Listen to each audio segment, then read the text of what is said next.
มาบวกอ่ะสิพามาเบิ้งเนาะวิธีการใส่ฟืนในเตาถ่านเนาะพี่น้องเอ้ย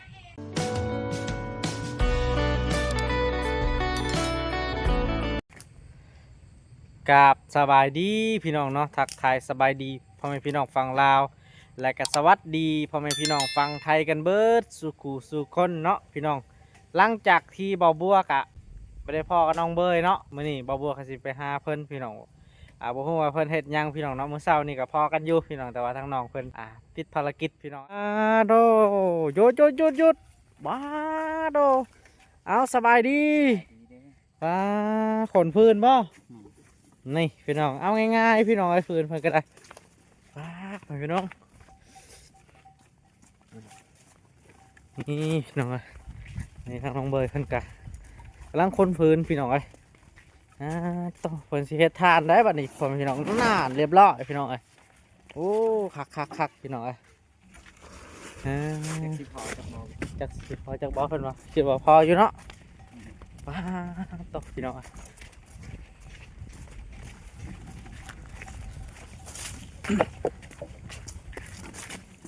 ระดับสางบัวแล้วเนาะพี่น้อง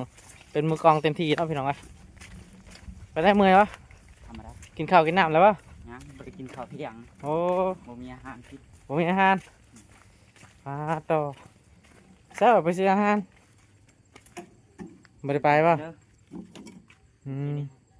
ฮะไม่ได้ไปซื้อโอ้ง่ายแล้วว่าอันนั้นตูย่างว่าจังหวะเขาง่ายเนาะจังหวะเขาง่ายพี่น้องว่าทางบ่าวบวกอะพาทางน้องเพิ่นแต่ว่าเนี่ยทางน้องเพิ่นก็ไปตลาดนะพี่น้องเพิ่นไปตลาดแล้วก็บ่เห็นพี่น้องเพิ่นไปตลาดก็ไกลเติบไว้ตลาดน้องเบยเนาะบ่าวบวกก็เลยหิวข้าวก็เลยเมื่อพี่น้องนี่หาก็ไปหามาบ่นี่เลยจังได๋แต่มื้อเช้านี่ว่าไปหาคนไปปะเอาไว้บ่โดยบันเล็กบันน้อยโฮมเอาไว้ยินโอ้ดีคือกันพี่น้องเนาะเพิ่นก็เอาล้อตัวนี้เนาะถ้าจริงเพิ่นก็มีแล้วรถเข็นพี่น้องเนาะแต่ว่ามันน้อยเนาะรถเข็นตัวนี้เนาะต้องมีรถเข็นรุ่น2ตีนนะพี่น้องมันจะคักเดี๋ยวบ่บัวยังสิไปสร้างให้เขาเจ้าเฮ็ดให้เนาะแต่ว่าก็ต้องทางบ่บัวก็ต้องทางงบทางผู้ใหญ่เพิ่นก่อนพี่น้องถ้าเพิ่นโอนมาบ่บัวก็สิไปสร้างให้เพิ่นเฮ็ดให้พี่น้องในตอนนั้นบ่บัวเคยเห็นอยู่คนในบ้านนี่แหละเขาเจ้าสั่งในอาหารจีนเขาเจ้าสั่งให้เฮ็ดนะพี่น้องก็เป็นเล็กคือกันนั่นแหละพี่น้องแต่ว่าอาจจะสิบ่มีตีนทั้งนานะพี่น้องรอทั้งนานะ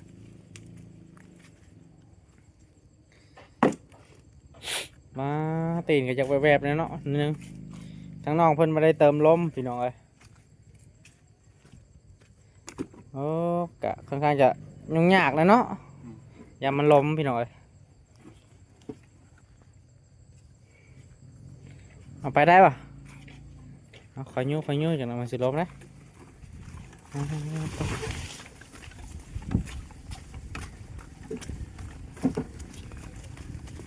บ่เป็นงูก็ลมมาอยู่แม่เพราะว่ามันหนักมันไปทางเดียวนะโดยแม่ไป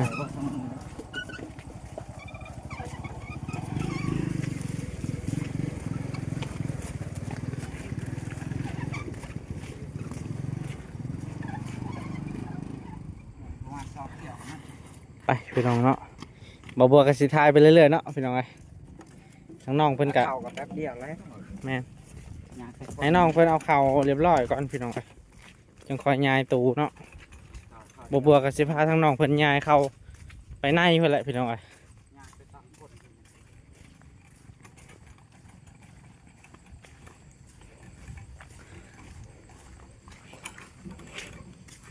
ก็ดีคือกันลายบ่ผืนเบยลายอยู่เนาะพอไม้เศษมันลายอยู่พี่น้องไม้ที่เขาจะตัดทิมมันนะมันใส่การบ่ได้แล้วนะแม่นดินลงเจ้าของโอ้อันนี้บ่คนอื่นในหามปกาโอ้ก็คือว่าไม้มูว่าอย่างเงี้ยสุดน้ำมูนแม่นดินแบบว่าลุงเนาะลุงในบ้านเนาะพี่น้องเนาะพี่น้องแถวบ้านนั่นแหละพี่น้องแต่คิดว่าคื คือสิเป็นหยังดอกแค่นปะมันกะ ดอกทิพย์ แม่นมันเปื่อยที่มันนะขณะนี้มันยังสิเปื่อยแล้วพี่น้องให้ทั้งน้องเพิ่นหารายได้ซะเนาะอย่างน้อยก็ได้สอบ10 แสนก็ยังดี ได้4 5 สอบเอานะ โดย ดีกว่าอยู่ละลา แม่นเดี๋ยวคันใดเฮาสิไปหาเจ้าแถวตลาดเบิ่งว่าเขาสิซื้อบ่เจ้าก็บ่ได้คือเก่าแหล้วทางน้องเพิ่นบ่มีรถ รถเข็นนั่นแหละอยู่มาส่งแต่ละสอบก็เอาไปตัวเพราะว่าเฮาบ่มีพยายามนะ โดย บ่พยายามบ่ได้ ก็แม่นอยู่อะไรใครย่อยพ่อพี่น้องเอ้ยเอาให้ทางน้องเพิ่นอยู่ไปยังประมาณคันเดียวแหละพี่น้องเอ้ยเอาพี่น้องเนาะทางน้องเพิ่นก็ยังเหลือแต่ตัวนี้ก็เอาบ่เบ้ย เอามัน เอามาเนาะไอ้สิซอยดอกโอ้ยหนักเติบใช่แล้วปะเนาะเอาซอยๆกันพ่อแม่พี่น้องเลยเฮ็ดนั่นได้น้องคนใดก็สร้างว่าบัวได้นั่นแหละพ่อแม่พี่น้องเอ้ย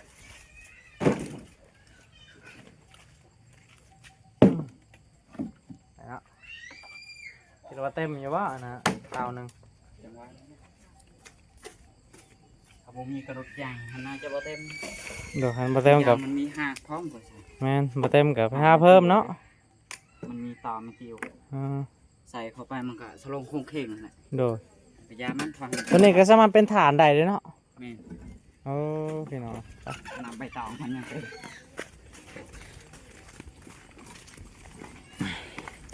ทำก่อนมันเป็นเอาไป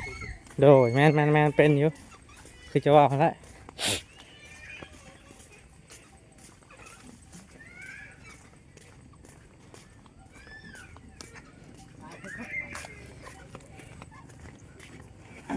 เรียบร้อยตัวพอพี่น้องเรียบร้อยเนาะคืนเพิ่นก็ได้เต็มเคยวะ จังหวะนี้ก็บ่เต็มก็จังหวะกันไหม แม่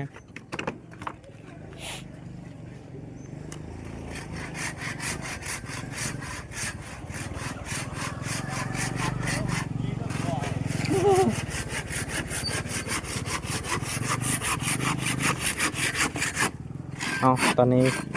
ทั้งน้องเพิ่นกำลังสิตัดแล้วพี่น้องเอ้ย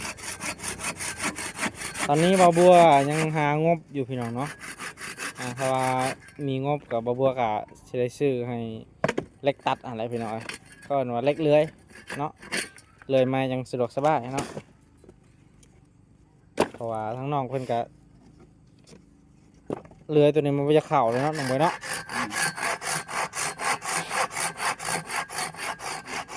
รับแล้วเปล่าเคยรับแล้วเปล่าคมยังไม่เคยรับเนาะ รับอยู่ เอายังหลับ ปีไก่ใครอีพอเมือง โอ้ เล็กปีไก่ซ้ำเหลี่ยมอันนี้ บ่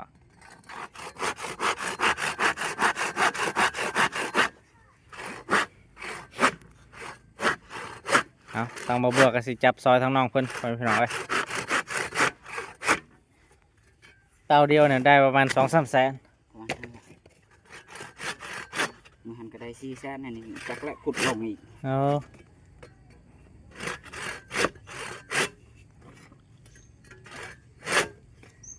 ขุดลงแต่พื้นมาอย่างงาม แม่น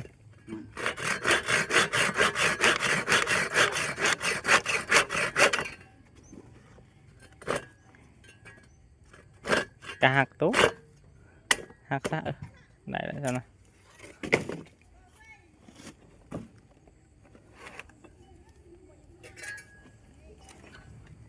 ไปน้องเอาน้องเพิ่นเฮ็ดภารกิจน้องเพิ่นก่อนน้อง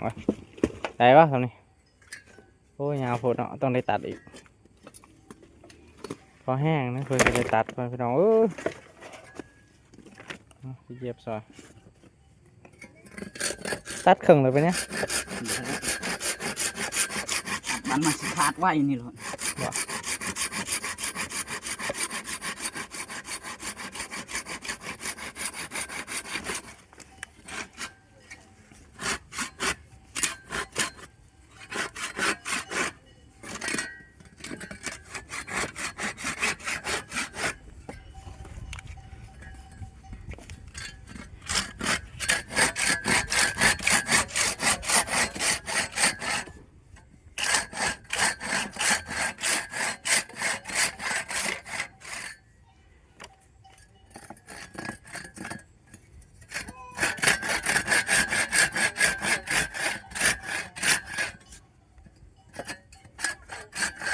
ดึงเรียกเด็กใหญ่แล้วมันบกเข่านะพี่น้องมันเรียกเข่าเลยเหยียบเลยสิ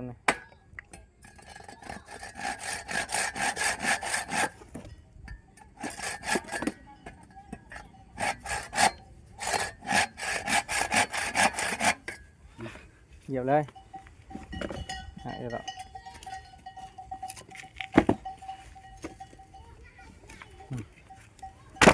มาหักเนาะ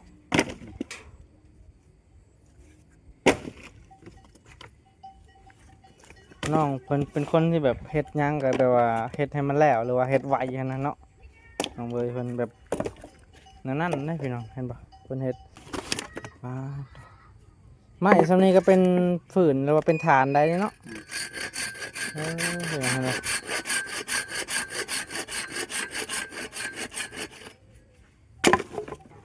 อาชีพเดียวแหละที่น้องเพิ่นว่าเฮ็ดได้เนาะคืออาชีพเฮ็ดฐานนั่นแหละคันว่าสิเฮ็ดเป็นอาชีพกรรมกรนี่คิดว่าไปบ่เว้ย ไปได้อยู่มีผู้ต้องการก็ไป อ๋อแต่ว่ายันเพิ่นบ่ฮับเนาะ แม่นเพราะว่าเฮาเฮ็ดเวียกบ่รอด แม่น เฮ็ดเวียกแบบว่าบ่ทนทานสมูเฮ็ด แม่น เฮ็ดเวียกยังบ่เก่งว่านั่นใดก็ แม่น เฮาไปเฮ็ดน้ำหมูซำนี้ฮะคือว่าธรรมดาแหละ โดย แต่เฮ็ดของเองคือว่าเต็มที่ แม่นยันแบบก็แม่นอยู่ว่าเฮาเฮ็ดได้หั้นนะธรรมดา แต่ว่างานเป็นงาน เฮ็ดซ่า แม่นอีกอย่างก็เป็นงานเขาคุมแน่ตัวนี้เป็นงานอิสระตัวนี้สำหรับเป็นลูกจ้าง เฮ็ดสำใดเฮาไปเฮ็ดสำนั้น แม่นถ้าว่าเขาเป็นลูกจ้างนี่เขาก็เขาคุมงานเขาก็สิเมื่อยกัน แต่ว่างานตัวนี้มันเป็นเวลาเขาบ่เมื่อยเขาก็เฮ็ดกันเขาเมื่อยเขาเฮ็ดว้ายนี่ตีตัวเองเจ็บปะ บ่เจ็บดอก บ่เจ็บป่ะได้ของดีตัวนี้ บ่ได้มีของดีมันตีบ่แห้ง อ๋อ กันตีแห้งก็บ่เหลือ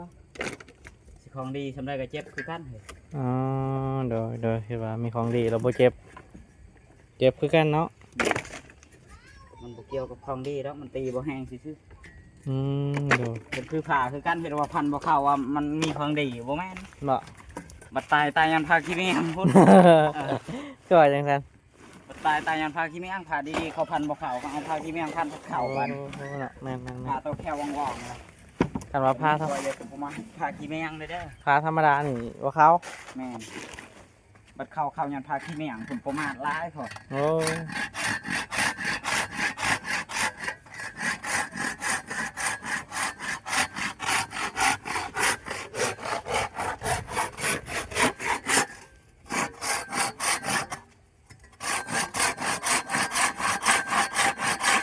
เอา เหยียบเลยปะเหยียบทางนั้นมันยังหักงานเหยียบตรงนี้โอเคเหยียบเรียบร้อยพี่น้องอ่ะโอ้ทานคนคิดว่าเฮาว่าพ่อพอดีเนาะเอาว่า ตามไปใส่บริดีเด้อ บ่ สลงโคงสลงเพลงซื่อๆใส่ดีๆบ่พอแล้ว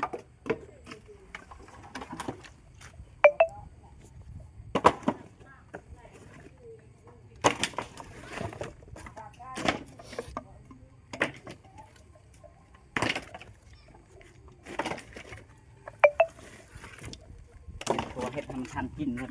โดย 2 มือ 3 มือออกเลยแหละ นั่นเนาะ ขนาดว่าเต็มแล้วเข้าแล้วเด้อขนาดว่าบ่เต็มแล้วที่ชาติ คิดว่าเต็ม เข้าไปมันก็บ่เต็มกระเทิน เจะคิดว่าเต็มมีหัวหัน แต่ว่านี่แหละ ตาม เต็มกระยามันใส่สลงโคงสลงเพลงมันเต็มไว อันนี้ตัวนี้จะเสียข้าวคือกัน ใส่บ่เต็ม บ่นี่คันจะเอาข้าวตัวใหญ่ๆนี่เต็ม เอาเข้าหมดนั่นแหละ ข้าวมันบ่ได้ประมาณ นี่สิเอายัง กระสอบหนึง แต่สิได้อยากได้ตัวใหญ่นี่แหละจังหวะ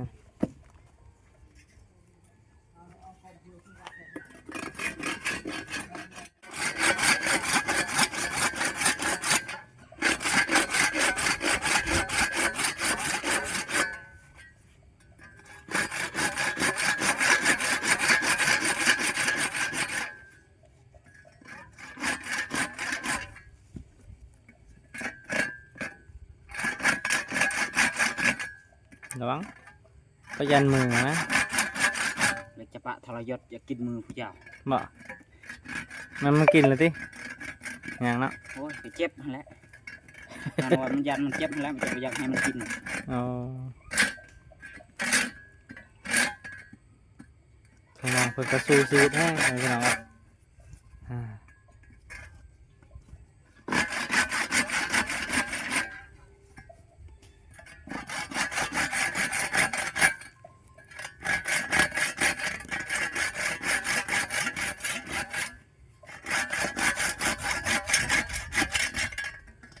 ก็คือจักรเนาะ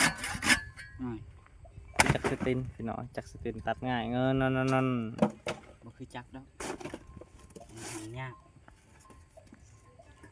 กันว่าจักรกะจักรเอาแบบจักรรุ่นเสียบไฟหั้นนะหรือว่ารุ่นแบตหั้นนะเนาะรุ่นน้อยๆหันเนาะเบอร์เนาะรุ่นน้อยๆหันพี่น้องประมาณซ้ำแข้งนี่แหละ มีเป็นล้านหนึงบ่ฮอดดอก แมน 4-5 แสน 6 แสนเขาตัด บ่ว่า ขนาดพอดี แมนรุ่นแบตได้รุ่นไซส์ไฟฟ้า ตัดไม่เวกอันนั้นหันตัดไม้แบบนี้บ่ได้ดอก บ่ บ่แห้งดับขนาดตัดไม้ติวสำคัญนี่พอแห้งเคยใจสิขาด เออ เฮาบักลงซื่อๆนี่ โดย มัดแบบ2-3ก้อนยังบ่ขาด โดย พอเราเบื่อจักเบื่อคันซ้ำนี่แล้วพอดีตัดมัน ตัดได้อยู่ แมนคันซ้ำค่าแล้วพอแห้งจะสิตัดทางพี่ไหนทางพุ่นไหนเขาเอิ้นว่าตัดกิ่งหั่นนะเอาตามกิ่งไปเรื่อยๆสะบกขาดว่าดาบมันบ่ยาวเด้ อันนี้ก็จะตัดเบิดบ่นี่ แม่ ไม่อันนี้เด้ยังทันได้ ซึ่ง ตาย เคยตัดหมดเลย อันนี้เด้ มื้อเช้านี่ อันนี้ก็จะตัดเบิด ใช่ ต้นนะ แม่ โอ้ยเอายังตัดคือ เล็กตัดนั่นแหละนี่เด้ซุ่มแม่นไปตัดหมดเลยตัวดำๆนี่ตัดแล้วก็ถึงน้ำพ่นบัด อ้าวพี่น้อง จักทลายบ้านผูกให้ตัดผูกแถวตีนเลยแม่น ตัดเบิด เขาตัดเอาไว้เลยบ่แม่นได้เขาตัดเองเลยสิตายแล้วมึงไปหาเราตัดเอา แต่เมื่อเสาร์นี่บ่ แต่มึงหันนะเก็บเทละน้อยแล้วก็ตัดมึงเช้านี่หลาย อืม สังโฆใหม่แต่คงคือ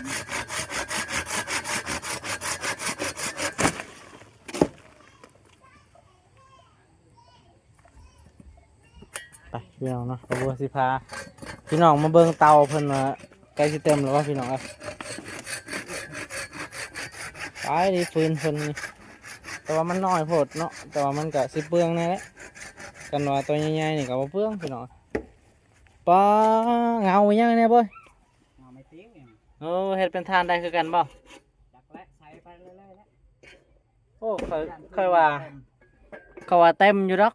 ตามเบิ่งหั่นนะเตาเจ้ามันบ่ได้ใหญ่หั่นนะ เดี๋ยวสุประมาณ บ่ เอาเบิ่งคือเรือมันยังบ่เต็มก็ยังงึดประมาณนาเดียว อืม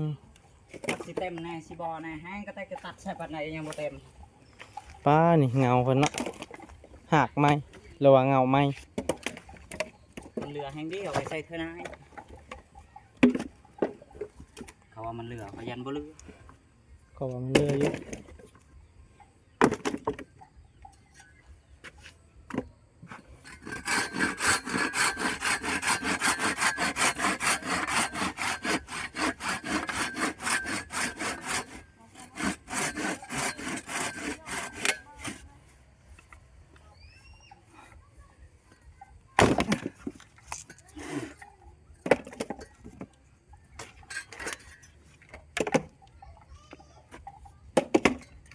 เฮ็ดกับมันนี่บ่เฮ็ดอะไรรอบบ่แล้วได้ดิ นะ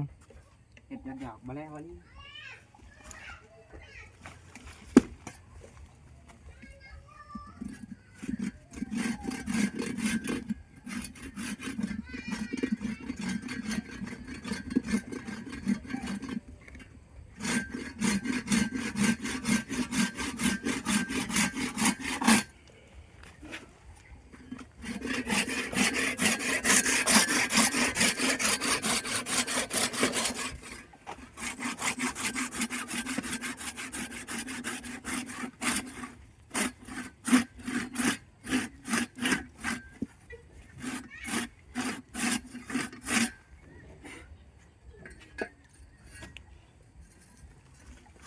จนเมื่อยเนาะ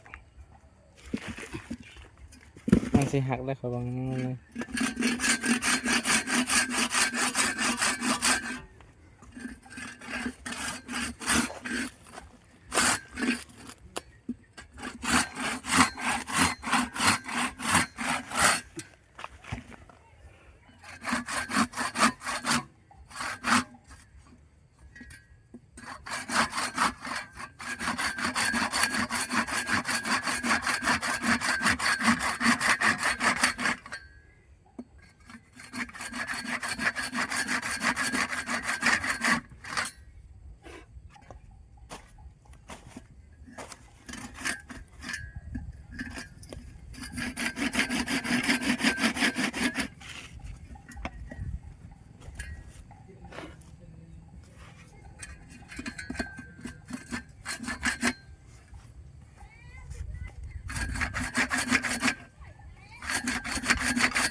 ขาดแล้ว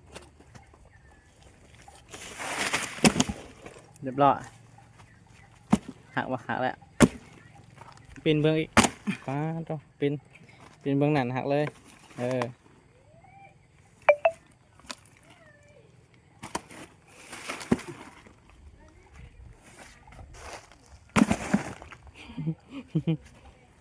อะไรไก่ย่อยพ่อพี่น้องนี่แหละเขาเอิ้นว่านักสู้เนาะพี่น้องเนาะนักสู้ตัวจริงพี่น้องยิงเห็ดยิงแข็งแหงเนาะ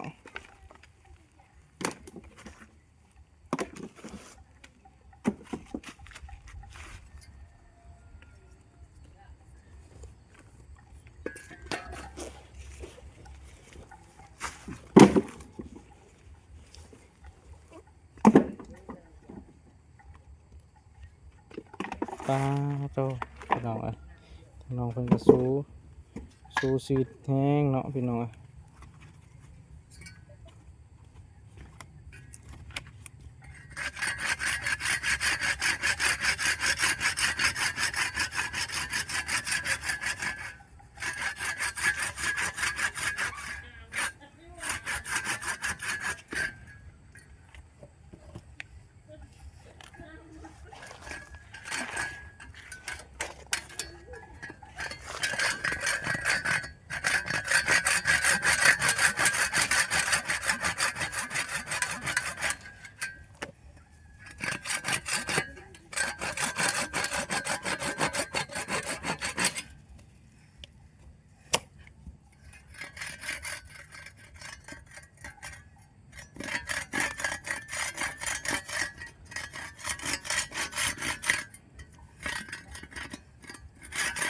่าน้อยๆสำนักใจยังสิตัดเนาะบ่คาดก็บ่ได้บ่ ขาดบ่เอา เชิญพี่น้อยตามเบิ่งหันเบิดแห้งแต่ว่าเอาตัวใจแล้วก็เอาก็ตอนก็โตสู้พี่น้อยทั้งน้องเพิ่นก็ได้เอาจังไดก็สู้ๆต่อไปพี่น้อยสู้ๆต่อไปเนาะ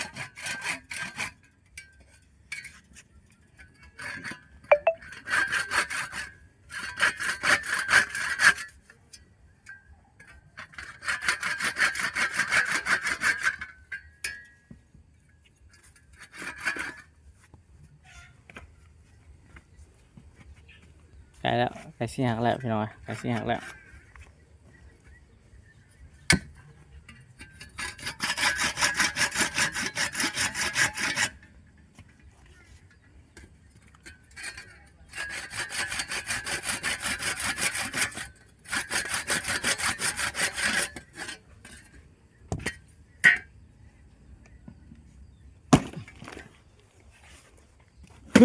ก็แล้วอย่างนึงบ้าต่อบ้าบ่หักจักเทีย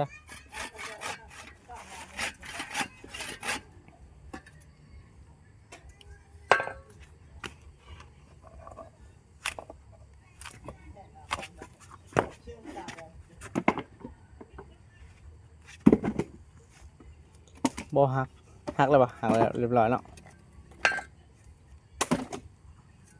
ทั้งน้องเพิ่นก็สู้ชีวิตแห้งแหงพี่น้องเอ้ยเอาคำนวณมึงดูว่าเต็มบ่เตาจัง บ่ฮู้ บ่ฮู้เนาะ น่าจะเต็มแล้วมั้ง เจ้าสิใส่จังไดตัวนี้ซะนะเพราะว่ามันตันทางมาเลยตัวใหญ่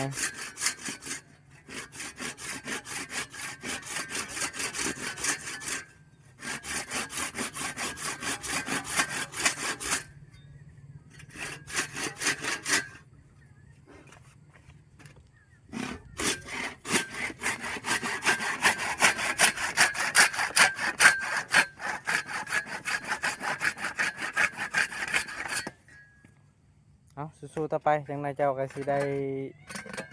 จักสตินนะเนาะจักสตินจักเลยไหม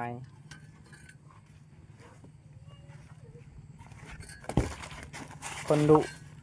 ต้องได้ดีพี่น้องเอ้ย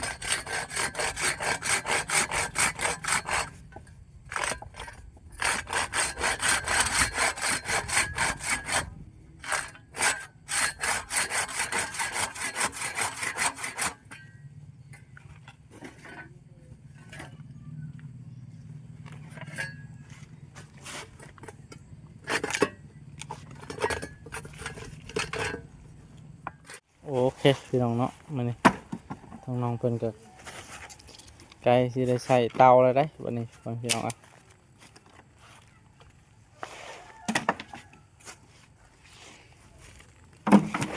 ปลาตัวนี้สิใส่ได้ปลาเบอร์ตัวใหญ่ๆนี่ ได้อยู่ป่ะยกเอาป่ะหรือว่าจังไดเอากิ่งเอาเนาะไปพี่น้องเนาะบอกบัวกสิพาพอพี่น้องมาเบิ่งวิธีการเอาเข้าฟืนในเตาพี่น้องเนาะหรือว่าสายเตาน้องเอ้ยสิเป็นยังไงพี่น้องเนาะอันนี้ก็เป็นวิธีการของน้องเพิ่นเนาะพี่น้องว่าเทคนิคเพิ่นโอ้เขาบ่ใส่ตัวนั้น พี่น้องท้อง ยังมันเต็มเนาะไปพี่น้องไปโอ้วิธีเขาเนาะพี่น้องไป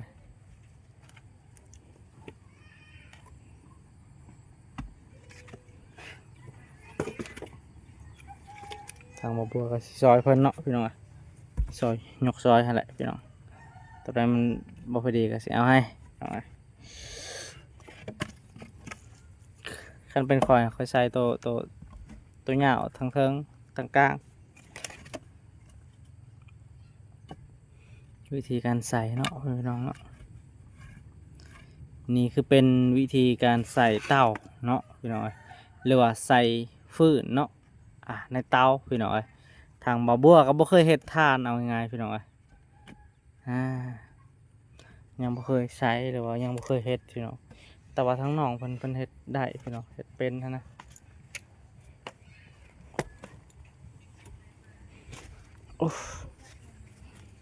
เอาพี่น้องเนาะมันนี้ทางบ่าวบัวก็สิพามาเบิ่งเนาะวิธีการใส่ฟืนในเตาถ่านเนาะพี่น้องว่าเป็นจังไดพี่น้องเพิ่นก็เรียนให้มันงามเนาะเรียนให้มันคักนะพี่น้อง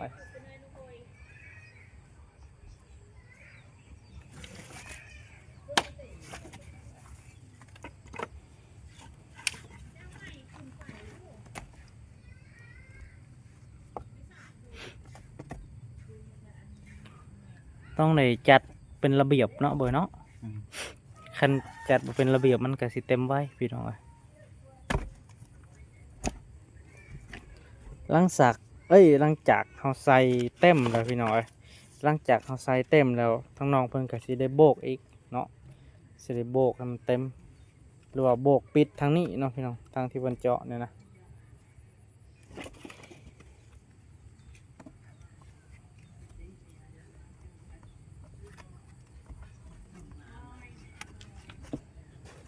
ถอนเงินก็ได้เนาะ พี่น้อง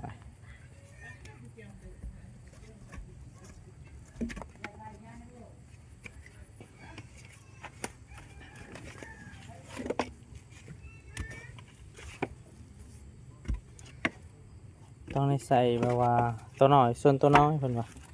ตัวใหญ่ก็แบะแยกกันนะพี่น้องเนาะเพิ่นก็หากเพิ่นสิมีอยู่หรอกเทคนิคของเพิ่นเนาะเพิ่น ในการใส่ฟืนนั่นนะพี่น้องต่อทางเฮาก็บ่เคยพี่น้อง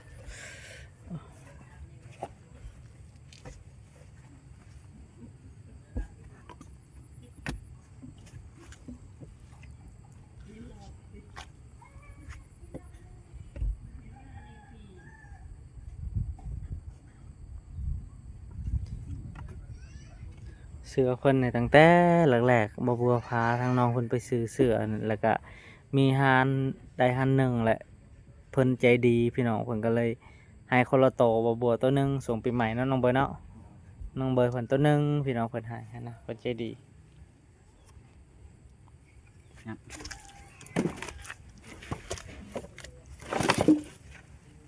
ตัวนี้ก็เอาวะตัวนี้เอาตีเพื่อไว้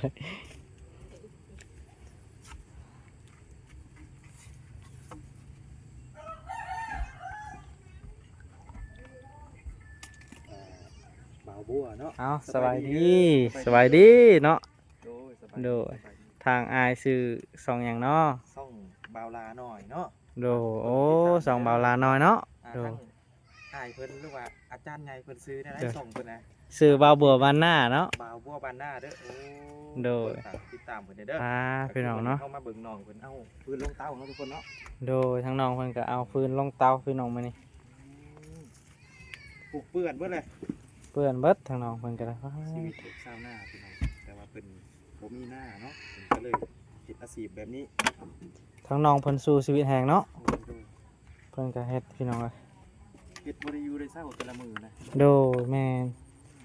เพิ่นเฮ็ดอาชีพเพิ่นก็เพิ่นว่าก็สิเฮ็ดแต่เตาถ่านนั่นแหละจนว่าเบิดหั้นนะมันไหม้มันเบิดจังค่อยหยุดเพิ่นว่า การทั้งเฮาก็อยากให้เพิ่นมีอาชีพที่ดีกว่านี้ โดย ชีวิตที่ดีกว่านี้เนาะ โดย เฮ็ดน้องลำบากมากหลายขันหลายตอนหลายคิดที่เฮาติดตามน้องบ่มีมือได้เลยที่ว่าเพิ่นสิสบายเนาะ แม่น เทื่อเฮาได้เห็นรอยยิ้มแค่คลิปละเทื่อเดียวเท่านั้นเห็นรอยยิ้มของเพิ่นเนาะ แต่ว่าเพิ่นก็สู้แห้งอะดิ โดยเพราะว่าเพิ่นสู้ส้นเพื่อนบ่ได้ส่งเทื่ออันเทื่อหรือฝนตกนะ เปียกไว้ด่า เปียกอันนั้นน่ะเทื่อหรือฝนตกไปตาเนี่ยวะ ทั้งน้องเพิ่นเปียกเบิดพี่น้องเอ้ยตาตนสงสารเพิ่น ฝนตกหรือว่าเทื่อเพิ่นออกพี่น้องแต่ว่าบ่ลาบ่ได้เปียกเด้น้องเพิ่นเปียกผู้เดียว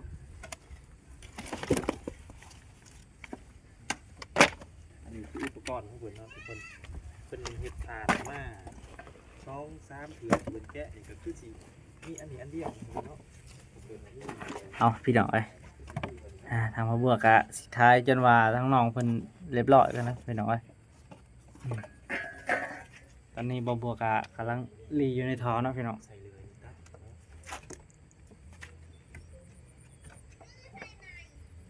กันว่าสิซอยทั้งน้องเพิ่นกะเพื่อว่าแล้วเนาะเฮาบ่ฮู้ว่าสิจับตัวใดหันนะพี่น้องเอ้ยเพราะทั้งน้องเพิ่นสิฮู้อยู่แล้วว่าตัวใดสั้นตัวใดยาวหันนะเพิ่นก็มีวิธีของเพิ่นอยู่พี่น้องเอ้ย คือวิธีของเพิ่นก็คือน้ำใหม่เขาไปเลี้ยงไว้ทางในก่อนเนาะ แม่น เลี้ยงเขาไปทางในแล้วเพิ่นสิไปจัดไปเบิ่งหาทางในว่าอันใดเหมาะแล้วเพิ่นสิเน็บเข้าไปเพื่อความแน่นหนาแล้วก็ปริมาณในการได้ทานของเพิ่นมันจังสิคุ้มกับการแกะกับการลงไม้ลงมือของเพิ่นแต่ละเทื่อเนาะจำหมดเลยมือเห็นปะร่องนี่ขาดแล้วได้ขางหนึ่งยามันเนาะ ซื้อมาใส่อยู่แล้วมันขาดกระทะ เนาะคันซื้อมันใส่แล้วมันบ่ขาดนี่เขาบ่ได้ขายจักเทื่อแล้วเนาะ แม่น บริษัทเขานี่เจ๊งมาแล้ว เก่งนะขาดอยู่แล้ว ขาดไปแล้วเนาะ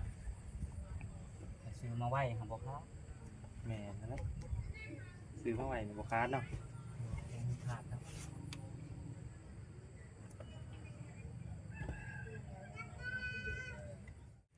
เอาพี่น้องเนาะตอนนี้กะไก่สิเต็มแล้วเนาะว่าตัวน้องเบยว่าบ่เต็มนะแต่ว่ามันสุดท้ายมันก็เต็มเนาะคิดว่า ใส่บอกพักอันนี้พวกอยู่ลุมคนยังเป็นปูอยู่พวกยัดเข้าไปยังลิบเลย คือทางในเมื่อกี้สิมีหากไม้ลายแม่นบ่เข้าไปข้างในหากไม้ลายมันก็เลยบ่แน่ เก็บมามันในบัวตัวสั้นๆก็ได้ ก็ได้ เก็บมากองไว้เดี๋ยวคุณยังแซมใส่เองนี่คือสั้น ทางบ่บัวก็สิซอยทางน้องเพิ่นกับ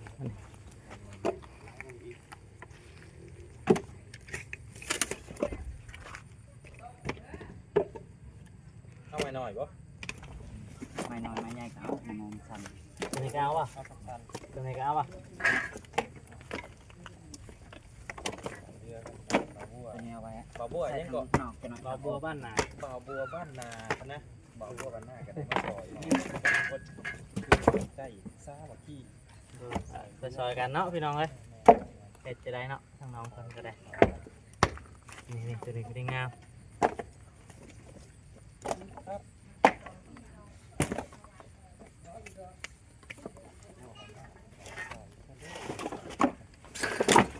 โอ้ดึงหาอันรู้ว่านะฮะ รถทางนี่แหละก็มารถทางรถทางสองเนาะ แม่ทำรถทั้งเลยบ่ดึง เป็นคนแทงแห้งได้น้องเพิ่นนี่ เสื้อกระหอยต้องแต่งขาดจะกระพื้นเกาะบ่จักพื้นเกาะวะ จังหวะนี่แหละ โอ้โหโตนะตั้งใจเห็น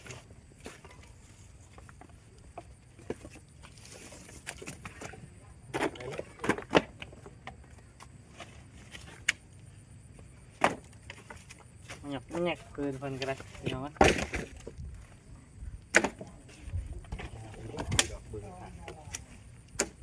อันบอกว่าคือโอบออกมาทางนอกเลยเสริมออกมาทางนอกเลยเห็ดเป็นมาโลจุ่มอยู่แล้ว เห็ดแบบนั้นแล้ว ต้องเห็ดแบบนั้นอยู่แล้วเพราะ เกาะหลังคามันบ่ แม่ ฉันมันก็ทะลุเข้าแล้วเราต้องเห็ดออกความมูย เราต้องยับออกมา แล้ว อีก มันโย เนาะ กเข้าพอดี โอ้เป็นเทคนิคของเพิ่นเด้อ ตัวนี้บ่ใช่บ่ ใช่อยืน ใส่มัด เพิ่นแม่นน้อยเพิ่นว่าถ้าคือว่าเอาใส่ของเก่าหรือเอาพื้นใส่ของเก่านี่เท่าหรือว่าดิ้นนี่สิย่วยลงเนาะหรือว่ามันเจือนลงแต่ว่านอกเพิ่นว่าต้องเอาออกมาอีกเพื่อให้ดิ้นมันเกาะกันดีขึ้นเหมือนว่าเพิ่นเหมือนว่าเพิ่นพูดอาจารย์ตัวนี้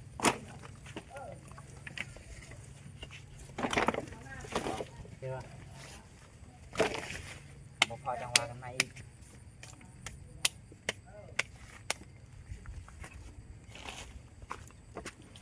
เราก็ได้เบิ่งต่อไปนะ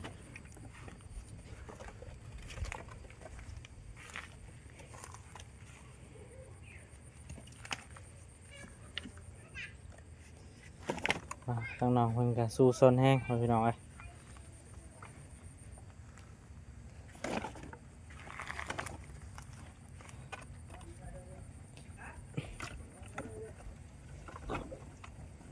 ครับมันเราเด้อพี่น้องความลำบากนี่ซ้ำได้ครับไอ้มายังหักใหม่มัน มักซูน มัก เดี๋ยว ซูน แทงมือ กับไม่แทงมือ ถ้ามันแทงก็เจ็บซื่อ วางไว้น้องเด้อครับบริปรับมักซูนให้เจ้าได้ ๆเขาปั๊บลงแล้วแหละ เป็นห่วง แล้วก็บ่มีคะแนนเลย บ่มีคะแนนเนาะทำไมแทงมือเลยเนาะ อืม คือมือแทงใหม่ได้แมันบ่ นี่แทงไม่คือสิบ่เจ็บ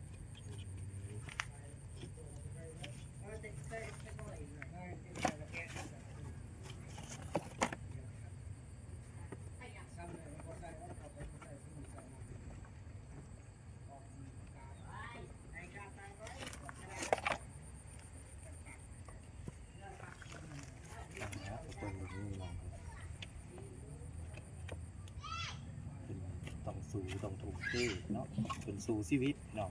แต่ว่าชีวิตสู้กับ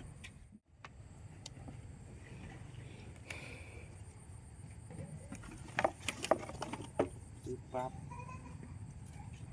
อันนี้น่าจะเป็นไม้เหมือดเด้อแต่ว่าพี่น้องเอื่นว่าเนี่ยไม้ยังบ่ฮู้แต่ว่าทางนี้เอื่นไม้เหมือด โอ้เจ้าก็เอิ้นมันเหมือนคือกันเนาะ แม่นเอื่นคือกันได้ แต่อายเพิ่นก็ซอยเนาะ ไม้ พี่ เหมื น้ อ อง ดบ่อ้วน โดยแม่นไม่เหมือนคือกัน อันนี้ก็ไม้เหมือ แต่ ด อายเพิ่นก็จับซอยพี่น้องเอ้ย อยากให้มันไวขึ้นเนาะ แม่น คือเมื่อกี้น้องเพิ่นว่าสิได้จูดมื้อนี้เด้ โอ้ แม่นน้องเพิ่นว่าสิได้จูดมื้อนี้ก็เลยเล็ น้ ง องมันสิได้จูดเนาะ โดย เอา ใส่เนาะ ใส่ เอาไว้เซ็ตข้างใน มันสื่อเนาะ นี่ใส่บันโอก จอมไงตัวสื่ออะไรทั้งหมดอันนี้ก็ซื้อน้องอันนี้ก็ซื้อ ไม้แบบนี้เอามาโลด ไปเลยเนาะ เป็นตะปางเราให้เป็นตะปางเอามา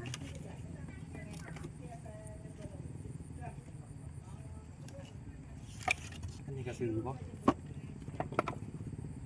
มาดูจับไห้แล้ว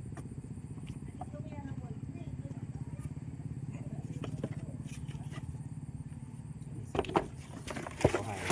โอเคพี่น้องตอนนี้ทางบ่บัวอะทางน้องเบยเพิ่นใส่ให้บ่บัวไปเอาน้ำแล้วก็เพิ่นก็สิผสมดินเนาะผสมดิน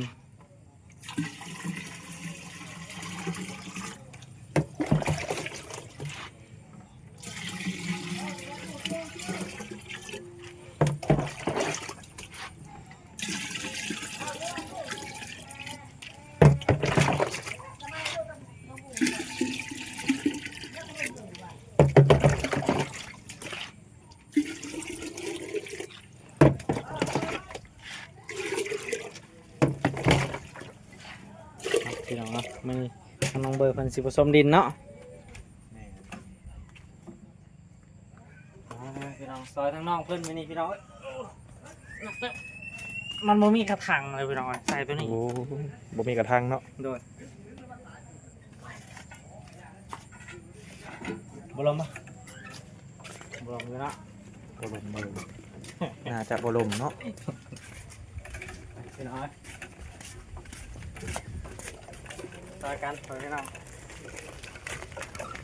ลมมันเองก็เซ็ตแล้ว ลมถือว่าลมเร็วเนาะคอยว่าพ่อแล้ว ร้อยเอ้าน้องเบ้ยโดยเอ้าพี่น้องนี่ ใส่จาก2-3กระตุกก็ได้ ปลาเราสองสามกระทงปะ แม่นครับพ่อ จวดอันที่หนึ่งปลาตัว พี่น้อง คักอุปกรณ์ในการค้น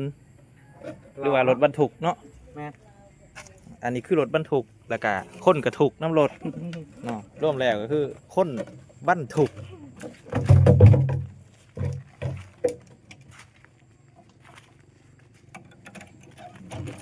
ไอต่อ อันนี้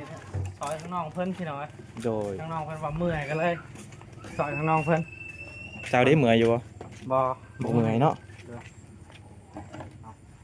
บ่พวกก็สิทำการเปิดน้ำเนาะเขาเปิดอยู่ใช้ละบัด จังหวะอยู่เด้ออ้าวปั๊บหมักซิบ ให้หยุดการสั่น อะไร เปิดน้ำก่อน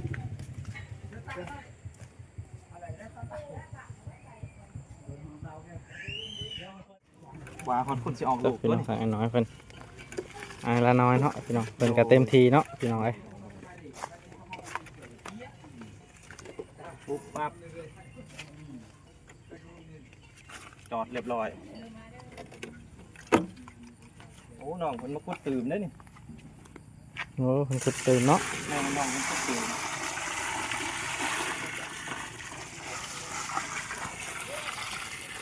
น่าสิโอเคเฮาสิลองเหยียบเบิ่ง ได้ปะ ได้สิโอเคมาคุดตื่มอีกเล็กหน่อยหนึงน่าสิได้แล้วทุกคนโอเคมาผมหอหลาย อ้าวพี่น้องเนาะทางไอ้เพิ่นก็ซอยทางน้องเบยเพิ่นเนาะ ๆโดย เป็นไรหนักวะ เติบหนึง ธรรมดาเนาะ แต่ว่าน้องเพิ่นเฮ็ดมืดมือบ่เมื่อย โดย เฮาเฮ็ด แม่ ซ้ำนี้เฮาก็เติบหนึงอยู่พี่น้อง โอ้พี่น้องเอ้ย รู้สึกดีใจได้ซอยน้องเพิ่น เอาพี่น้องจังได้ก็เข้าไปติดตามทางไอ้ละน้อยเพิ่นเด้อพี่น้อง ขอบใจหลายๆเด้อ โดย ขบใจ ชื่อ บ่าวลาน้อย เบาละน้อยเนาะโอเคพี่น้องเอ้ยท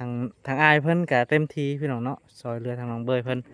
เห็นทางน้องเบยเพิ่นว่าเมื่อยเนาะก็เลยซอยเนาะพี่น้องไอ้ทีมงานนี่เต็มที่พี่น้อง แม่น ต่อพี่น้องเอาสิประมาณนี้เพิ่นพี่น้องเนาะทางน้องเบยเพิ่นก็กำลังสิโบกได้พี่น้องเนาะสิโบกเต้าเพิ่นได้บัตรนี่เพิ่นพี่น้องเนาะขั้นตอนสุดท้ายแล้วเพิ่นว่าพี่น้องเอ้ยทางบ่าวบู้ว่าสิให้ทางน้องเพิ่นยกซอยตู้เนาะตู้ถ้วยและตู้บวงเพิ่นพี่น้องเนาะ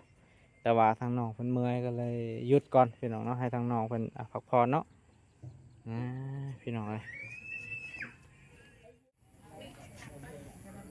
เอากะโอเคเนาะพ่อแม่พี่น้องเนาะทางบ่าวบัวกะได้ซอยทางน้องเพิ่นเล็กๆน้อยๆหั่นแหละพี่น้องเอ้ยก กะซอยๆกันพ่อแม่พี่น้องเนาะเพราะว่าทั้งน้องเพิ่นก็คนฟืนแล้วก็มาเฮ็ดเตาถ่านแล้วก็เอาฟืนนี่เอาฟืนเนี่ยเข้าเตาถ่านพี่น้องมื้อนี้ทั้งน้องเพิ่นค่อนข้างจะเมื่อยแฮงพ่อแม่พี่น้องเนาะ ทางบ่าวบัวหลักอายบ่าวละน้อยเพิ่นซอยเนาะพี่น้องซอยตักน้ำให้น้องเพิ่นพี่น้องเอ้ยแล้วก็ทางบ่าวบัวก็สิได้ขอบมกขอบคุณพ่อแม่พี่น้อง FC แล้วก็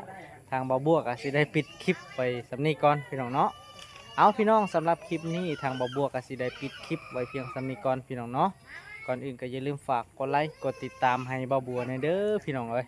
เพื่อเป็นกำลังใจให้บ่าวบัวเฮ็ดคลิปต่อไปพี่น้องเนาะ